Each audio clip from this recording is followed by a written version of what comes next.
right around the 30th anniversary of the release of Nintendo's iconic handheld, game developer Chris Maltby has released free tool to create Game Boy-inspired games. The project is a visual game builder called GB Studio, and launched as a free download last week. It's a project born out of a game from a Game Boy-inspired game jam, and one that aims to offer a way for anyone to build playable 2D adventure games with no programming knowledge whatsoever. The tool is a little limited in what it offers and is designed to create top-down 2D styled adventure games. Because of that, however, GB Studio is accessible to those with any level of game development experience. Any project created with the Visual Game Builder can be exported as an HTML5 file, which allows it to be played in a browser, uploaded to sites like itch.io, a ROM that can then be played through a Game Boy editor, on the actual hardware itself, via a flash card. More information, including documentation, a download link, and GitHub page, can be found on the GB Studio website. The Gamasutra job board is the most diverse, active and established board of its kind for the video game industry. Here is just one of the many positions being advertised right now. Location: Prague, Czech Republic. We are pleased to introduce you to Elance, a team full of keen, enthusiastic people at Bohemia Interactive. These great people are looking for a new colleague, familiar with C-Punk and Unity, who is a passionate gamer and wants to help us create new roles, requirements, welcomed skills. We offer. Interested? Apply now. Whether you are just starting out, looking for something new, or just seeing what's out there, the Gamasutra job board is the place where game developers move ahead in their careers.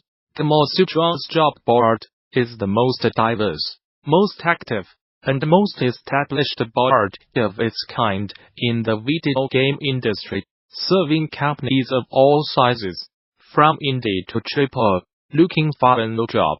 Get started here. Are you a recruiter looking for talent?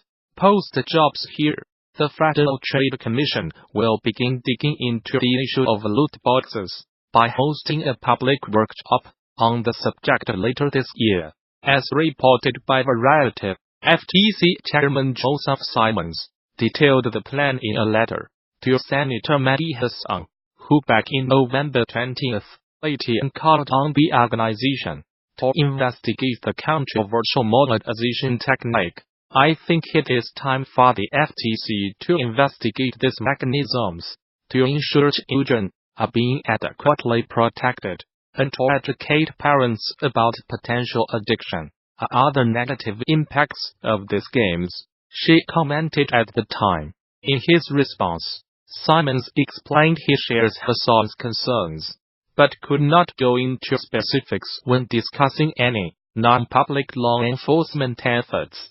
That said, he was keen to talk up the potential impact the FTC's planned workshop might have. We are currently planning a public workshop on loot boxes later this year, as one non-law enforcement option. Here, the workshop could provide a forum for stakeholders representing wide-ranging perspectives, including consumer advocacy organizations, parent groups, and industry members. It also could help elicit information to guide subsequent consumer outreach, which could include a consumer alert. While the FTC is taking its first tentative steps, regulators in other countries such as Belgium, South Korea, and the Netherlands have already begun cracking down on loot boxes, and in some cases, have even banned them outright. Others, however, have defended the practice, with the SR and the S refuting the notion that loot boxes constitute gambling largely because, in most cases, they have no real-world value, and always contain some form of prize. Hasan, meanwhile, claims the FTC's workshop is a step in the right direction, but has encouraged the outfit to work towards making meaningful improvements. I appreciate the FTC's continued engagement on the issue of loot boxes, particularly in regards to the well-being of young gamers.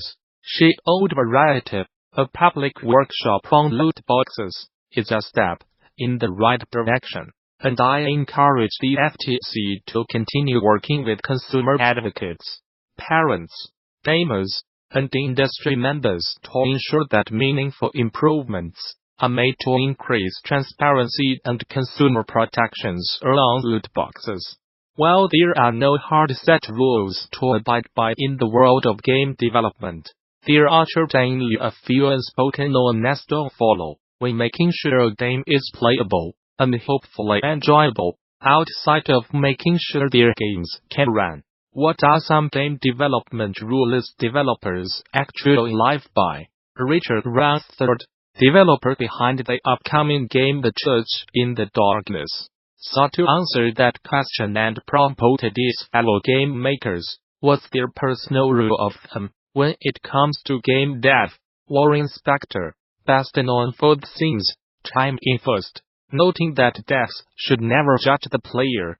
Let players solve problems the way they want to, not the way you require them to. He continues, do not predetermine what's good and bad for them. Creative director of Woodfire Gamasutra Jeff followed up, explaining that a player's intuition that something wrong is usually right, but their solution to fixing the problem is usually wrong.